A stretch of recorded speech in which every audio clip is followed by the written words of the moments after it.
Hello friends, welcome to शिक्षक prep. तो friends, आप जानते हैं हम सीटेट एग्ज़ाम की प्रिपरेशन कर रहे हैं और अभी हमारी ये वाली जो क्लास है ये सीडीपी की क्लास है। और आप जानते हैं हम previous year question paper solve कर रहे हैं, जिसमें हम काफ़ी सारी क्लासेस ऑलरेडी कर चुके हैं और हर सब्जेक्ट की क्लासेस हम कर रहे हैं। हिंदी पेडागोजी है, हिंदी में गद्यांश पद्यांश सारी चीज़ें मैंने आपको ऑलमोस्ट करवा दी हैं। और जब तक आपका एग्ज़ाम हो रहा है तब तक हम कंटिन्यूसली चलेंगे। और साथ ही साथ फ्रेंड्स, आप लोगों के लिए एक गुड न्यूज़ ये है कि हम बहुत जल्द टैग वर्ड्स करने वाले हैं। जी हाँ, सारे सब्जेक्ट के टैग वर्ड्स करेंगे वन बाय वन। उनको मैं आपको डिटेल में समझाऊंगी, ठीक है। कहाँ पर आप क्वेश्चन में किस तरीके से अप्लाई करेंगे, इस चीज़ को हम डिटेल में समझेंगे। तो वो वीडियोस आपको 1 या 2 दिन बाद मिलनी स्टार्ट हो जाएंगी और उनकी जो PDF रहेंगी टैग वर्ड्स की, वो मैं टेलीग्राम पर शेयर कर दूँगी।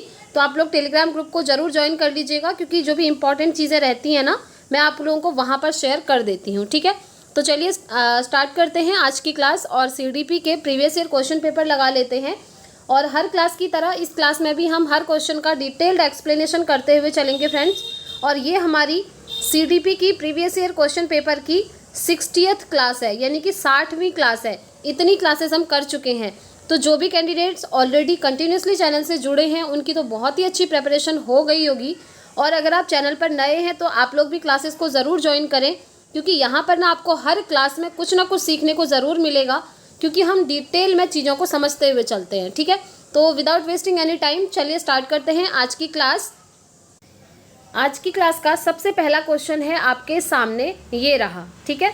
और कमेंट करके आप लोग ज़रूर बताइएगा कि आज की क्लास में आपने कितना स्कोर किया, हर क्लास की तरह। तो पहला क्वेश्चन है, निम्नलिखित में से कौन सा क्षेत्र बाल विकास का है, यानी कि चाइल्ड डेवलपमेंट का क्षेत्र इनमें से कौन सा है। पहला है ऐकिक और अवैज्ञानिक, दूसरा है निर्धारित और स्थिर, तीसरा है अंतर विषयात्मक और गतिशील, और चौथा है अस्पष्ट और प्राचीन। अब देखिए, जो हमारा चाइल्ड डेवलपमेंट होता है वो हमेशा वैज्ञानिक होता है, ठीक है। तो यहाँ पर अवैज्ञानिक लिख दिया तो ये ऑप्शन एलिमिनेट हो गया। अब ये कह रहा है स्थिर होता है, कभी भी स्टैटिक नहीं होता है, क्योंकि जो चाइल्ड डेवलपमेंट होता है ना, बच्चे का विकास है, वो टाइम के साथ साथ चेंज होता रहता है। तो हम ये नहीं कहेंगे कि ये स्थिर है, एकदम स्टैटिक है, ऐसा नहीं होता है। वो गतिशील होता है, ठीक है, स्थिर नहीं होता है, इसलिए ये ऑप्शन हो जाएगा एलिमिनेट। ये कह रहा है ये स्पष्ट और प्राचीन है। जी नहीं, अस्पष्ट नहीं होता है, बल्कि जो चाइल्ड डेवलपमेंट है वो एकदम स्पष्ट होता है।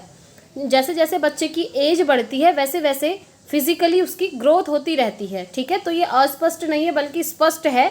तो इसका राइट आंसर क्या हो जाएगा, बाल विकास का जो क्षेत्र है हमारा वो है अंतर विषयात्मक और गतिशील, ठीक है। इसलिए थर्ड ऑप्शन इसका राइट हो जाएगा, क्योंकि आप जानते ही हैं बच्चे का जो डेवलपमेंट होता है, विकास होता है, वो हमेशा गतिशील होता है। ऐसा कभी नहीं होता है कि वो रुक जाएगा, डेवलपमेंट कभी नहीं रुकता है, हमेशा आपका डेवलपमेंट होता रहता है। और आप जानते ही हैं डेवलपमेंट जो विकास है बहुत एक बड़ा सा टर्म है, ब्रॉड टर्म है, और इसके अंदर अभिवृद्धि एक छोटा सा टर्म है। अभिवृद्धि के अंदर तो आपका सिर्फ फिजिकल डेवलपमेंट आता है, यानी कि जो आपका हाइट का बढ़ना, वेट का बढ़ना, ये सारी चीज़ें। लेकिन जो हमारा विकास होता है, विकास हमारा ब्रॉड टर्म है। विकास क्या होता है, विकास में हमारा फिजिकल डेवलपमेंट तो आएगा ही, साथ में जो हमारा चारित्रिक डेवलपमेंट है, हमारा संज्ञानात्मक विकास है, सामाजिक विकास है, व्यवहारात्मक विकास है, ये सारे जितने भी विकास होते हैं वो सभी हमारे विकास के अंदर आते हैं। यानी कि विकास एक ब्रॉड टर्म है और अभिवृद्धि इसके अंदर एक छोटा सा टर्म है। अब ये मैंने आपको एक्स्ट्रा में इसलिए बताया है क्योंकि इससे भी सीटेट में क्वेश्चन बना हुआ है, अभिवृद्धि बड़ा है या फिर विकास का क्षेत्र बड़ा है। तो आप कहेंगे विकास का क्षेत्र बड़ा है और अभिवृद्धि विकास का ही एक हिस्सा है, एक पार्ट है, ठीक है।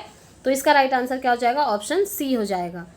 आगे बढ़ते हैं, नेक्स्ट क्वेश्चन, बाल विकास की अवधि का सही क्रम कौन सा है। आपको सही क्रम लगाना है। सबसे पहले है शिशु अवस्था, फिर है गर्भावस्था, पूर्व बाल्यावस्था, किशोरावस्था और मध्य बाल्यावस्था। देखिए ये ऑप्शन सही नहीं होगा। क्यों नहीं होगा, इसमें पहले कह रहा है शिशु अवस्था और उसके बाद गर्भावस्था, जबकि आप जानते हैं सबसे पहले गर्भावस्था आएगी। सबसे पहले बच्चा माँ के गर्भ में होता है और जब वो जन्म लेगा उसके बाद शिशु अवस्था आएगी, इसलिए ये ऑप्शन हो गया एलिमिनेट। दूसरा है गर्भावस्था, ये ठीक है, उसके बाद है पूर्व बाल्यावस्था, फिर है शिशु अवस्था, ये भी गलत हो गई, क्योंकि आपका जो शिशु अवस्था होती है ना वो पूर्व बाल्यावस्था से पहले आती है। पहले गर्भावस्था आता है, फिर शिशु अवस्था आता है, ठीक है, फिर आपकी पूर्व बाल्यावस्था आती है, इसलिए ये सीरीज़ भी यहाँ पर गड़बड़ा रही है। थर्ड है गर्भावस्था, शिशु अवस्था, पूर्व बाल्यावस्था, यहाँ तक तो सही है, लेकिन किशोरावस्था और उसके बाद मध्य बाल्यावस्था लिखा है, यहाँ पर ये गलत हो गया, क्योंकि पहले आपकी मध्य बाल्यावस्था आती है, उसके बाद आपकी किशोरावस्था आती है, तो ये ऑप्शन भी एलिमिनेट हो गया। अब जो आप फोर्थ ऑप्शन देख रहे हैं ये यहाँ पर बिल्कुल सही है। सबसे पहले बच्चा माँ के गर्भ में होता है, उसे हम गर्भावस्था कहते हैं, फिर जब जन्म लेता है तो उसकी अवस्था शिशु अवस्था होती है, उसके बाद पूर्व बाल्यावस्था आता है यानी कि अर्ली चाइल्डहुड की पीरियड, उसके बाद मिडिल चाइल्डहुड आता है यानी कि मध्य बाल्यावस्था, और अंत में किशोरावस्था आएगा यानी कि जो हमारा एडोलेसेंस है। ठीक है, 12+। तो इसका राइट आंसर क्या हो जाएगा? ऑप्शन डी हो जाएगा। आगे बढ़ते हैं, नेक्स्ट क्वेश्चन। विकास प्रकृति एवं पालन पोषण के डैश का परिणाम है। किस चीज़ का परिणाम है? प्रकृति और पालन पोषण के विषमबन का, या वियोजन का, या अंतःक्रिया का, या स्वतंत्र कार्य का। आई होप इसका क्वेश्चन आप लोग सही कर पा रहे होंगे, क्योंकि कंटिन्यूसली हम लोग जो सीरीज़ कर रहे हैं उसमें मैंने आपको काफ़ी बार बताया है कि इनका इंटरेक्शन होता है, अंतःक्रिया होती है। जो विकास है ना, जो डेवलपमेंट है, वो प्रकृति और पालन पोषण यानी कि नेचर और नर्चर, इन दोनों का क्या है? अंतःक्रिया का परिणाम है। अंतःक्रिया आप जानते ही हैं, इंटरेक्शन का परिणाम है। ठीक है, तो इसका राइट आंसर क्या हो जाएगा? ऑप्शन थर्ड हो जाएगा। कहने का मतलब है बच्चे का जो डेवलपमेंट होता है ना, उसमें वंशागति का भी रोल होता है और पर्यावरण का भी रोल होता है। वंशागति का जैसे आपकी आइज़ का कलर, आपके हेयर का कलर, वो सब आपको आपके जीन से मिला हुआ है, हेरिडिटी से मिला है ना। और उसके बाद जब आपने जन्म ले लिया तो आपके आसपास का जो एनवायरनमेंट है, वातावरण है, समाज है, उनसे जो आप चीज़ें सीख रहे हैं, तो वहाँ से भी आपका डेवलपमेंट होता है। तो इसी को हम कहते हैं प्रकृति और पालन पोषण, नेचर और नर्चर। ठीक है, तो इनका अंतःक्रिया होता है। तो C option will be the right answer. आगे बढ़ते हैं नेक्स्ट क्वेश्चन की तरफ। जीन पियाजे के संज्ञानात्मक विकास के सिद्धांत के अनुसार अधिकांश बच्चे संतुलन, क्रमबद्धीकरण और वर्गीकरण किस चरण में समझ लेते हैं? यानी कि कौन सी स्टेज में बच्चे के अंदर संतुलन, क्रमबद्धीकरण और वर्गीकरण का गुण आ जाता है? अब याद करिए, मैंने आपको जब जीन पियाजे की थ्योरी कराई थी तो मैंने आपको बताया था ना, CCS का कॉन्सेप्ट, क्लासिफिकेशन, सेंट्रेशन, सीरिएशन। ठीक है, ये वही चीज़ है। तो ये कौन सी स्टेज में आता है? मैंने आपको बताया था, याद करिए, ये आता है आपका मूर्त संक्रियात्मक की अवस्था में। ठीक है, इसमें क्या होता है? सबसे पहले बच्चा बैलेंस बनाना सीख जाता है, चीज़ों को लेकर संतुलित होना सीख जाता है।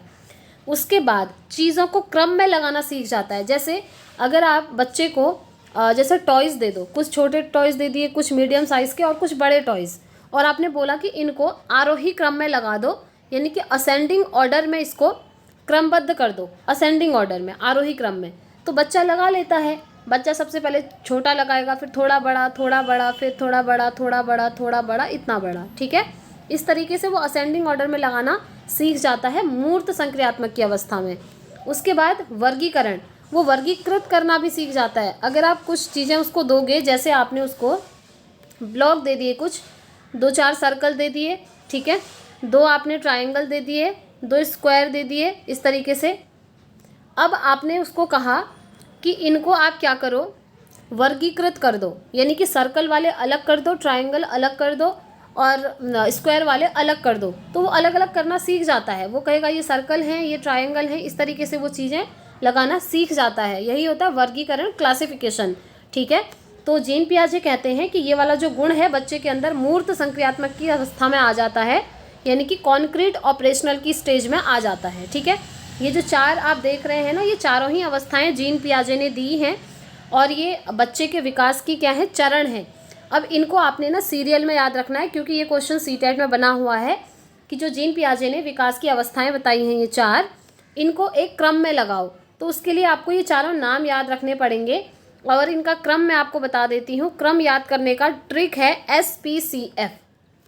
अब ये SPCF क्या है? S फॉर सेंसरी मोटर, यानी कि संवेदीगामक अवस्था, ये वाली। दूसरी है प्री ऑपरेशनल, यानी कि पूर्व संक्रियात्मक अवस्था। फिर आती है कॉन्क्रीट ऑपरेशनल स्टेज, यानी कि मूर्त संक्रियात्मक अवस्था। फिर आती है फॉर्मल ऑपरेशनल स्टेज, यानी कि औपचारिक संक्रियात्मक की अवस्था। तो इस ट्रिक के साथ आप याद कर सकते हैं इन चारों को। ठीक है, आगे बढ़ेंगे नेक्स्ट क्वेश्चन की तरफ। रीमा ने अभी हाल में ही तार्किक रूप से और बेहतर संयोजित रूप से अपनी प्रतिक्रिया की तार्किकता को स्पष्ट करते हुए प्रश्नों के उत्तर देने आरंभ किए हैं। जीन पियाजे के संज्ञानात्मक विकास के अनुसार उसने किस चरण में अभी प्रवेश किया है? बताइए। अपनी प्रतिक्रिया की तार्किकता को स्पष्ट करते हुए क्वेश्चन का आंसर देना वो सीख रही है, अभी उसने स्टार्ट किया है, मतलब क्वेश्चन का आंसर वो दे पा रही है लॉजिक लगा करके। तो क्वेश्चन आपसे सिंपली ये पूछा है कि किस स्टेज में बच्चा तर्क करना स्टार्ट कर देता है, यानी कि लॉजिक लगाना स्टार्ट कर देता है, और वो अवस्था होती है हमारी मूर्त संक्रियात्मक की अवस्था। ये जो हमारी मूर्त संक्रियात्मक अवस्था है ना, कॉन्क्रीट ऑपरेशनल स्टेज, इस स्टेज में क्या होता है, जैसे आप बच्चों को कोई क्वेश्चन दे रहे हैं, ठीक है, आप बोल रहे हैं कि इसका आंसर आपको करना है और लॉजिक लगा करके करना है, ऐसे ही आंसर नहीं करना है। जब मैं आपसे क्वेश्चन पूछूंगा या पूछूंगी कि ये आपने आंसर कैसे करा, तो उसके पीछे का लॉजिक आप मुझे बताओगे। तो इस स्टेज में बच्चा लॉजिक लगाना स्टार्ट कर देता है, ठीक है, यानी कि तार्किकता की जो शुरुआत होती है वो हमारी कॉन्क्रीट ऑपरेशनल स्टेज से हो जाती है। So third option will be the right answer, right. आगे बढ़ते हैं नेक्स्ट क्वेश्चन की तरफ।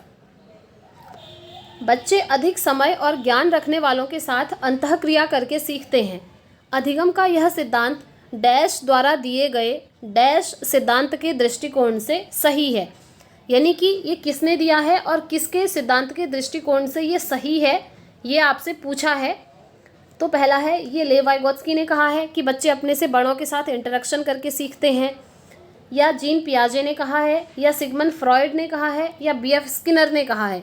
तो सिंपली है, इसकी बात करते हैं लेव वाइगोत्स्की कि बच्चे जो हैं लोगों के साथ इंटरेक्ट करके, यानी कि अंतःक्रिया करके, बातचीत करके, संप्रेषण करके सीखते हैं, ठीक है, और सामाजिक सांस्कृतिक सिद्धांत के दृष्टिकोण से ये सही है। ऐसा क्यों कहा? देखिए यहाँ पर सामाजिक सांस्कृतिक लिखा है क्योंकि लेव वाइगोत्स्की ने जो सिद्धांत दिया है ना, उसका नाम ही है लेव वाइगोत्स्की का सामाजिक सांस्कृतिक सिद्धांत, सोशियो कल्चरल थियोरी, ठीक है। तो इसीलिए देखिए यहाँ पर क्या आएगा, यहाँ पर आएगा कि बच्चे अधिक समय और ज्ञान रखने वालों के साथ अंतःक्रिया करके सीखते हैं। अधिगम का यह सिद्धांत लेव वाइगोत्स्की द्वारा दिए गए सामाजिक सांस्कृतिक सिद्धांत के दृष्टिकोण से बिल्कुल सही है। तो इसका राइट आंसर क्या हो जाएगा? ऑप्शन 1 हो जाएगा, ठीक है। आगे बढ़ते हैं नेक्स्ट क्वेश्चन की तरफ। लेव वाइगोत्स्की के संज्ञानात्मक विकास के दृष्टिकोण के अनुसार एक अध्यापक को क्या करना चाहिए? वाइगोत्स्की का जो संज्ञानात्मक विकास का दृष्टिकोण है उसके अनुसार एक अध्यापक को क्या करना चाहिए? इनमें से पहला है, विद्यार्थियों को अंतःक्रिया करने के कम से कम अवसर नहीं बल्कि ज़्यादा से ज़्यादा अवसर देने हैं। वाइगोत्स्की तो ऐसा कहते हैं, है ना। दूसरा है, सांस्कृतिक दृष्टांतों का उपयोग बाधित करना चाहिए, बाधित नहीं करना चाहिए, बल्कि सांस्कृतिक दृष्टांत तो उपयोगी होते हैं।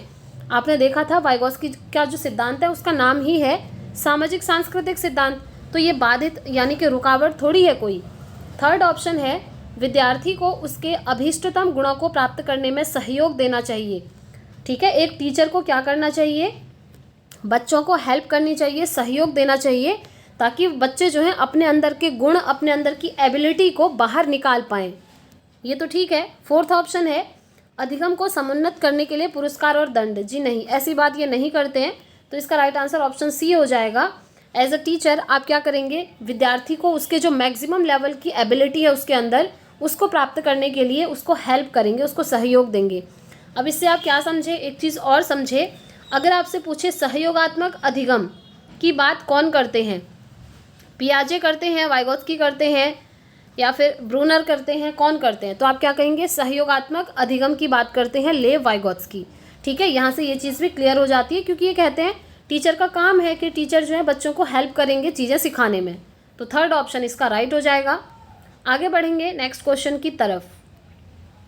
जीन पियाजे और लॉरेंस कोहलबर्ग द्वारा प्रतिपादित सिद्धांतों के बारे में कौन सा कथन सही है? पियाजे और कोहलबर्ग की बात हो रही है, ठीक है। पहला है, दोनों ने ही वयस्कों में संज्ञानात्मक विकास के सिद्धांतों का प्रतिपादन किया था। बताइए, क्या ऐसा किया था? नहीं किया था, क्योंकि जीन पियाजे ने तो बच्चों से यानी कि स्टार्टिंग से ही शुरुआत कर दी थी, वयस्कों से नहीं। आप जानते ही हैं जीन पियाजे ने जो विकास के चरण दिए थे, अभी हमने ऊपर देखा था। सबसे पहले वो कौन सा था? हमारा SPCF याद किया था, सेंसरी मोटर। 0 से 2 वर्ष की स्टेज होती है, तो इस स्टेज में बच्चा वयस्क थोड़ी होता है ना। उसके बाद हमने देखा प्री ऑपरेशनल, उसमें बच्चा 2 से 7 वर्ष का होता है। फिर कॉन्क्रीट ऑपरेशनल देखा, 7 से 11 वर्ष होता है। फिर फॉर्मल ऑपरेशनल स्टेज देखा जो कि 11 से प्लस, ठीक है। तो ये जो है ये सिर्फ वयस्कों के लिए नहीं दिया पियाजे ने, बल्कि ये बच्चों से स्टार्टिंग कर दी थी, गर्भावस्था से स्टार्टिंग कर दी थी। ठीक है, तो ये ऑप्शन एलिमिनेट। दूसरा है दोनों के ही सिद्धांतों में विकास के 8 प्रतिरूप हैं। नहीं है, क्यों नहीं है? जीन पियाजे के आपने देखा विकास के 4 ही चरण बताए हैं, 8 बताए ही नहीं है। और कोहलबर्ग की बात करें तो उन्होंने तो विकास के 3 ही चरण बताए हैं, सीधी सी चीज़ है। तो ये भी यहाँ से बाहर हो गया। नेक्स्ट है दोनों के ही सिद्धांत विकास के मध्य बाल्यावस्था चरण तक सीमित हैं, यानी कि मध्य बाल्यावस्था तक सीमित हैं। ये तो ठीक लग रहा है, फिर भी लास्ट ऑप्शन देखेंगे, दोनों सिद्धांत अवस्थाओं को प्रतिपादित करते हैं। ये भी ठीक है। नहीं, अवस्थाओं को प्रतिपादित करते हैं सिर्फ ऐसा नहीं होगा। नहीं, यही इसका आंसर होगा। ओके, क्योंकि ये मध्य बाल्यावस्था चरण की बात कर रहा है ना, लेकिन जो जीन पियाजे हैं उन्होंने तो इसके बाद वाले चरण की भी बात करी है। किस चरण की? उन्होंने किशोरावस्था के बारे में भी बताया है ना? आपको याद आ गया होगा, SPCF अभी जस्ट ऊपर बताया। ये फॉर्मल ऑपरेशनल की स्टेज होती है, 11+ ईयर का होता है जब बच्चा, ठीक है, और ये किशोरावस्था के अंदर तक चलता है। तो इसीलिए ये ऑप्शन भी हमारा एलिमिनेट हो जाएगा।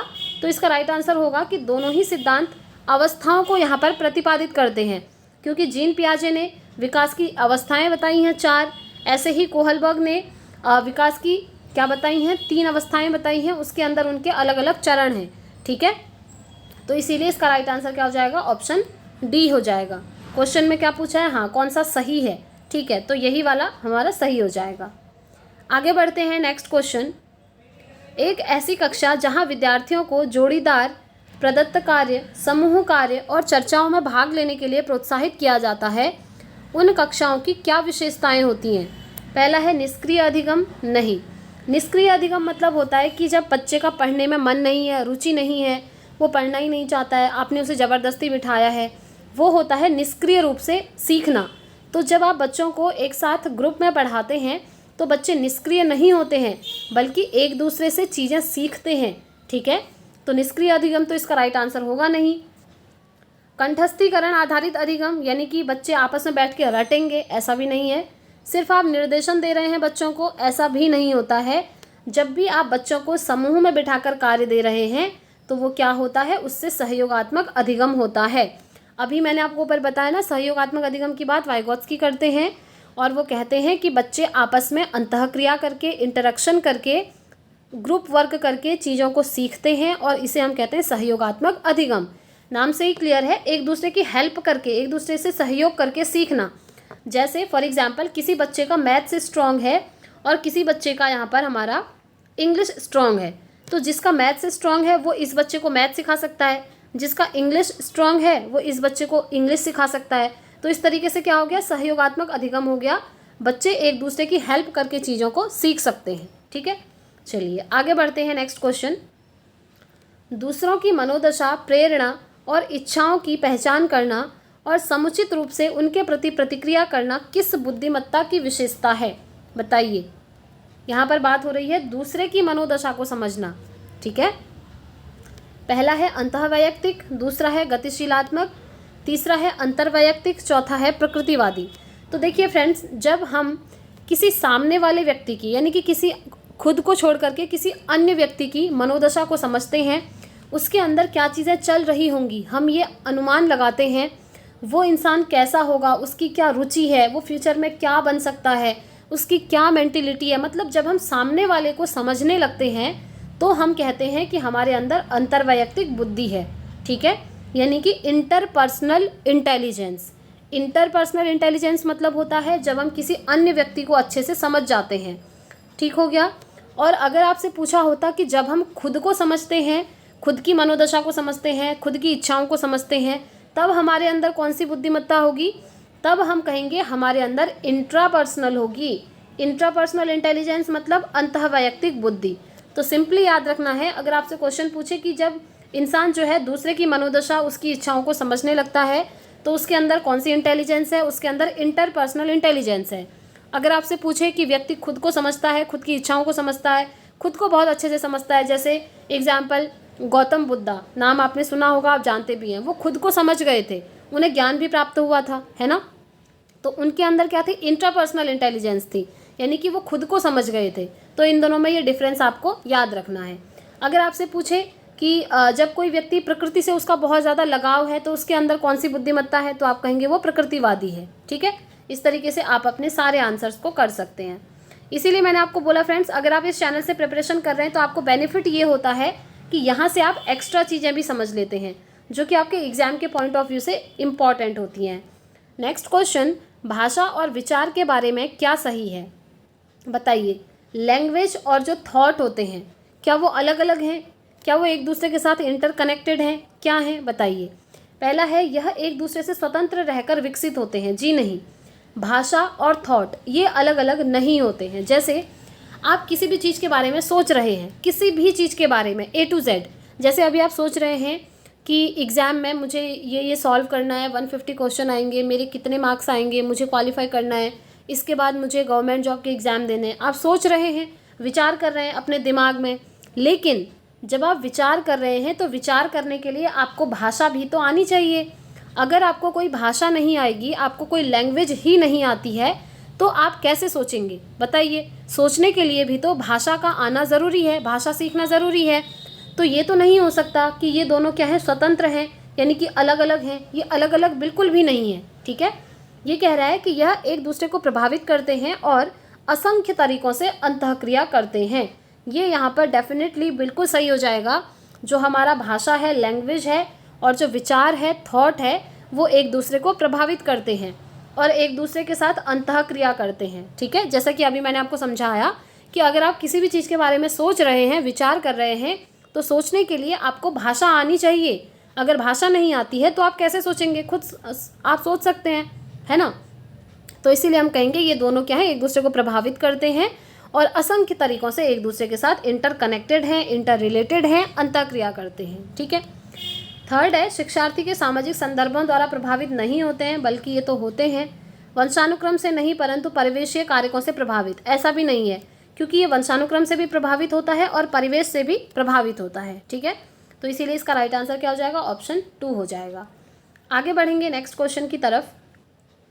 शिक्षार्थियों में समालोचनात्मक चिंतन को समुन्नत करने के लिए क्या महत्वपूर्ण है, यानी कि आप बच्चों के अंदर क्रिटिकल थिंकिंग डेवलप करना चाहते हैं, समालोचनात्मक चिंतन डेवलप करना चाहते हैं, तो उसके लिए क्या इंपॉर्टेंट है। पहला है, अध्यापक को विद्यार्थियों से बहुत ही आसान प्रश्न पूछने चाहिए। जी नहीं, अगर आप बहुत इजी क्वेश्चन पूछ देंगे तो बच्चा इजीली आंसर देगा, फिर वो चिंतन, उसका सोचना हो ही नहीं पाएगा उसमें।